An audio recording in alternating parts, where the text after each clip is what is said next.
So what's up sa inyo mga connecting for today's video.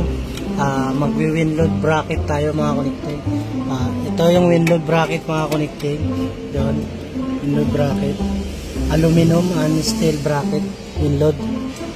So ito, yan. Para sa suporta sa salamin. Ito, salamin. Ito, panel glass yan mga connecting. Oh!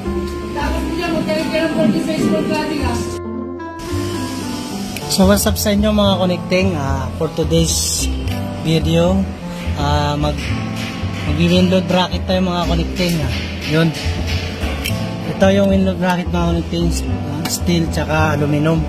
Yan, ito yung magsisilbing supporter nya para sa supporter nya sa panel glass. Ito yung panel glass mga connecting.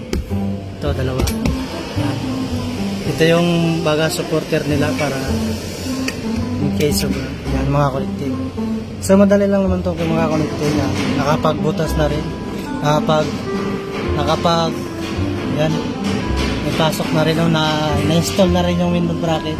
So ang ginawa lang natin dito, pinalitan lang natin mga connecting, kasi ito kanina nakalagay sa ilalim dito mga connecting kanina, kaya ang tamang procedure talaga nasa ibabaw siya.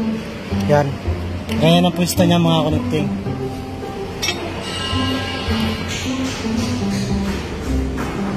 Ito siya, ito yung window bracket na aluminum mga connecting.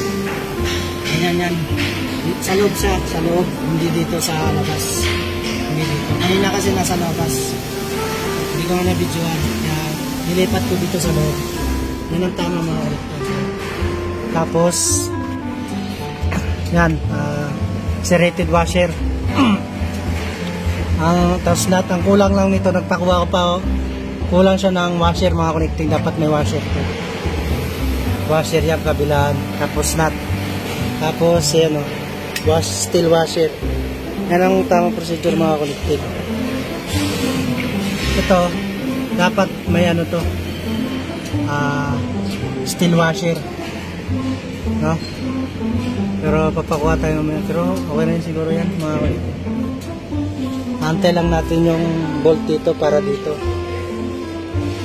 Para dito. Para may ganito kasi yung mga connecting. Ganyan yung style niya mga connecting. Ganyan. Kaya magpakuha pa tayo ng bolt para dito. Dalawa. Kabilaan. Para lock siya mga connecting, nakalock. Yan, yun lang mga connecting. Sana may natutunan kayo. Pakishare na lang ng video natin mga connecting para mas maraming makapanood. Maraming salamat at ingat po kayo palagi. God bless. So yung mga connecting, ito na yung bolt mga connecting na kakabit natin dito sa butas na yan. Yan, kabilaan mga connecting. Itong bolt na to kakabit natin, tapos itong washer dito natin lalagay. Yan, dito natin lalagay mga connecting. Washer bago na kakabit natin mga connecting. So mga connecting, natapos na natin yung pag-install ng windload bracket. Ayan na siya, ganyan na siya mga connecting.